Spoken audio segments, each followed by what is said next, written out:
Heto ang pinakabagong kulay ng FKM Falcom X400 na tatawagin nating Arctic White with the combination of gray.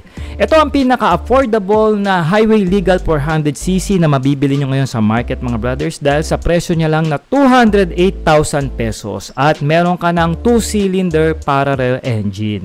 Kaya nito mag-produce mga brothers ng 38.2 horsepower at maarangkada naman ito ng 35 Nm of torque. Siyempre pa, naka-fuel injected na rin ito, liquid cooling at merong 6-speed manual transmission.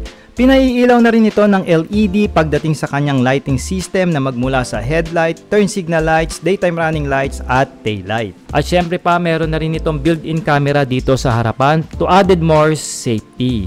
Naka-dual channel ABS naman ang mga preno nito at naka-dual disc brake naman ang harapan. Habang suportado naman ito ng centered monoshock at upside down fork dito sa harap. Madali lang naman itong i-manage o i-ride itong motorsiklong ito dahil meron na siyang timbang na 185 kg at mababa lang naman ang kanyang seat na 790 mm.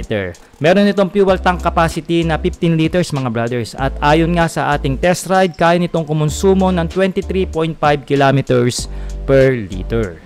5 inches nga ang kanyang LCD TFT display dito sa meter panel at two-way ang kanyang susuyan, isang physical key at isang remote. Kaya sa mga gusto mag-avail mga brothers, mag-PM lang po sa ating Facebook page para ma-assist po kayo, cash or terms, pwede po yan.